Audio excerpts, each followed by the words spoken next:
Well, good morning again. As stated before, I'm Joshua Moore. I'm the Associate Director of SEES, and I'm here before you this time to propose the budget for the SEES office for the upcoming year. For those of you who do not know what our office is, we are the Office of Inclusion here at A&M Commerce. Our vision is to become local, regionally, and nationally recognized as an office that promotes social justice while providing a nurturing atmosphere for our students to grow and develop. The mission of our office is to develop a spirit of inclusion by working with our campus partners to provide opportunities for our students, to equip them with the necessary tools and resources to embrace equality and celebrate differences. Our philosophy to support our work is that we want to be a support and provide support and advocacy to our students while promoting dialogue and social change, and be known as not just a space on campus, but a place where all students can come and feel welcome and be valued and participate and engage. We do the work through 3 pillars. Holistic student development is where we truly collaborate with the student organizations by engaging and involving them in our programming process. We collaborate heavily with student organizations around the Cultural Heritage Months where they're involved in that process. So through that, they're learning different skills and resources that they can take into their choice of careers after graduation. Social justice diversity education is done through several series of conversations, whether it's hosted by myself and the staff or our online peer educators, which is a group of students trained to go out and facilitate dialogue around diversity, leadership development, and bystander intervention. Cultural celebrations is truly where we want to highlight and appreciate the various cultures that exist on campus. We do this through Hispanic Heritage Month, LGBT History Month, Black History Month, and so forth. We have 7 core values that each of our programs hit on one or more of them each program. In our beginning stages, we focus a lot on multicultural education and self-awareness to truly introduce who we are and what we do and why we're here, and then moving into advocacy and inclusion, how are we speaking up and being advocates for each other, but still making sure that everyone is inclusive and feels involved and connected to campus. And in the upcoming year, we're looking to do more around the support and community piece, where we're truly trying to dive into what diversity is and how each student plays a role in this process. How we connect to the university is through the diversity and service goal in the strategic plan. And I took direct quotes from the strategic plan because it truly sums up everything that we do. When it comes to diversity, we foster a culture of inclusion for people of all backgrounds who live, learn, and work on campus, feel welcome and valued through the use of preferred gender pronouns. So we're making sure that each student feels valued and appreciated for who they are and how they choose to identify, as well as being inclusive of all backgrounds, so where each student, regardless of where you come from and how you identify, you can feel welcome and valued in our space. And also the celebration of culture, which went back to talking about the various cultural heritage months and also the partnerships that we have to truly engage our students in conversations around culture.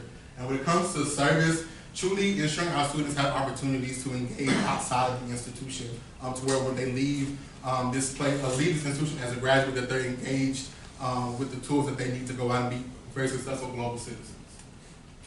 Our journey, we started back in 2015. Our staffing at the time was a director who was also director of lead, the associate director who was myself, a graduate assistant, and 2 to 3 student assistants. Although Danielle is there as the director to oversee 2 areas, myself and the graduate assistant at the time ran the day-to-day of the office.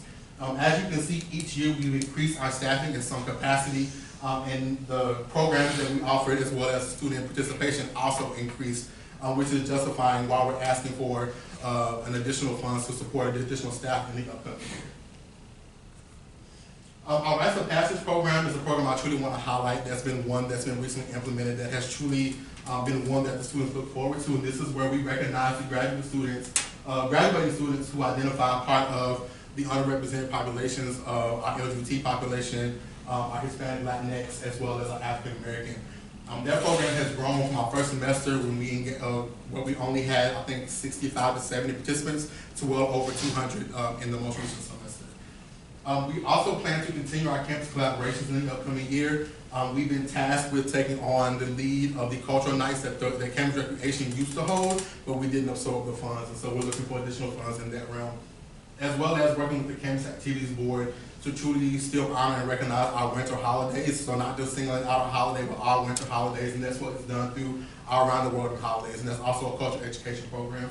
As well as working with the club to ensure that the movies that they're playing are inclusive of every person's identity, and ensuring that those movies are inclusive as well as working with our academic partners to figure out how can we add these various components of diversity into the classroom, into the curriculum, into the syllabi.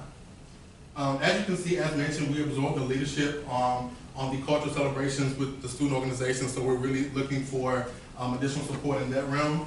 Adding an additional grad will allow us to be more intentional with our programming. Right now we have 2 GAs that are stretched to pretty much do everything for everybody. And so this would allow us to truly be intentional and delegate out responsibility to where each student group, each student population is being targeted, is being recognized, and is involved and engaged. As well as working on a racial justice program that would truly engage all students around a conversation around diversity and how each person plays a role in that aspect. Additional funds will also allow us to truly be intentional with sending students to several different student leadership conferences to where they can engage and interact with students that are like them, to bring back to campus to engage in those conversations. As you heard earlier, students truly benefit from attending those conferences. I think it would be good if we went ahead and attended those. As you can see here, we're asking for an additional $35,700 in salary and benefits, and that would allow us to increase our graduate staff by 1 and maintain our student assistant at 5. Last year, student service fee only funded us to hire 3 student assistants, but because of the rollover that we received, we were able to hire an additional 2. So we wanted to maintain that 5 student assistant so that we're able to add that additional grad, keep those 5 student assistants to open up our space longer into the evening for students to use as a space for student org meetings, executive board meetings, study space, etc. And then we're asking for an additional $48,500 in program maintenance and operations to truly take on those responsibilities of ensuring that the tradition of the cultural nights still are able to happen while being intentional with the other programming that we're doing to target specific student populations. And here is, if we were to be cut, these are the areas that we would look to cut, just because I think that there are some other areas that we can engage a larger demographic of students in, which is where we would put our resources. Perfect. Questions for Steve? Can you go back 1 slide, please? Yes. Thank you.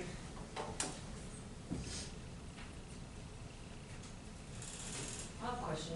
So at the conference, this one, the Southwestern Black Student Leadership Conference, or actually any of them, are any of the students actually like presenting, or what are they doing there? So in the SBSLC, I'm gonna say that for sure because that name is really long. Okay, SBSLC is what we're gonna go with. We actually submitted to present this past year, but because they had an overwhelming amount of submissions, we were put on an alternate list, and unfortunately we weren't picked up to present. But a submission was sent. We actually have not been able to send students to the Southern Council on Latinx Affairs or Camp Pride, just all out of resources. We haven't had the resources to truly dive into that. So those are 2 conferences that we want to increase attendance at in the upcoming year, to where our students are able to go, learn, engage, network, but then bring that back to better the experiences of their peers here on campus. Do you get any student org money? Do you go to them for money to select? So our office usually spearheads the trip while we support several students that go. Not necessarily just, I'm just curious because you had mentioned that, you know, that you guys take a leadership role on all the cultural nights for the student orgs. That's in the upcoming year. Usually Campus Rec has had their responsibility in the past, and they've basically been full funded. Well, I'm saying since you're helping the student orgs, taking a leadership role, are you getting student org money? Right now, no, because we're not in. Are you going to request it? That's up, I mean, that just depends on what we get. I mean, that is an option, but I know typically when you're working with an actual campus department, SOAC funds are limited. Yeah, I guess. So, but I sat on SOAC for a couple of years. I know the groups of students came in and asked for some funding at a different time. Yeah. I don't know if they were fully funded by the rec center at that time.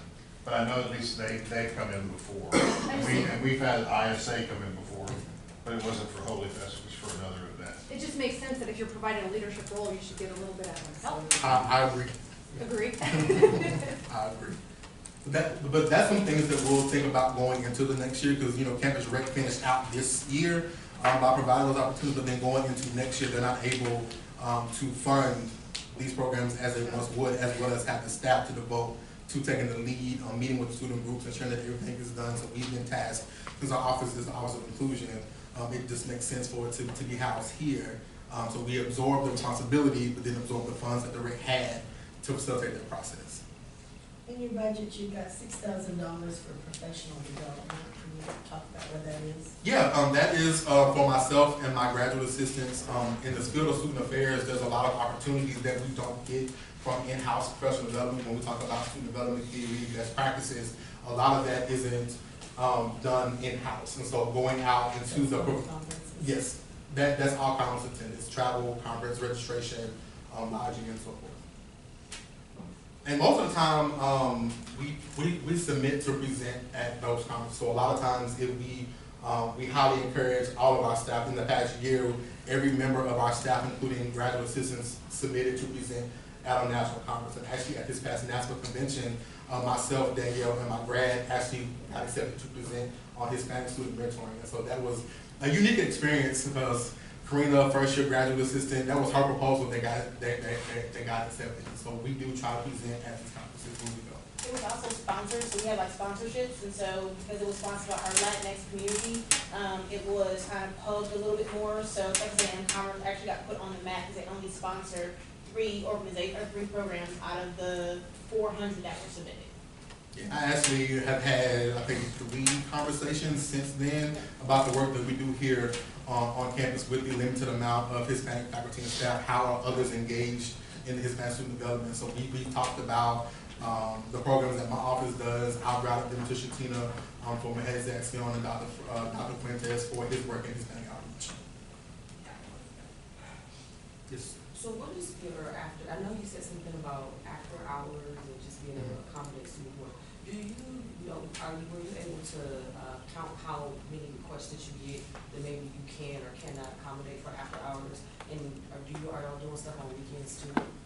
We are doing some evening work now in the office. I know on Thursdays, I'm usually here till 8 or 9 p.m. because student groups they need the space to meet because they're small. And so getting a room in the student center is not available to them. And so they need the space to meet. And so I stay sometimes in the evenings, or I have a grad stay to where they're able to have that space and meet.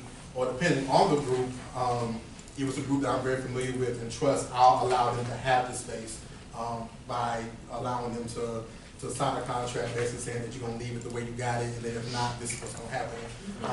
That's going to happen, and you're going to come back in the morning to clean it up or whatnot. And so there is a need or whatnot, and so it's just a matter of who is going to provide that resource. And I think our office is one that they've identified as wanting to work in because of the environment that we create, the type of feel that they get when they come into the space. Other questions for Josh? Thank you, sir. Appreciate you. Thank you.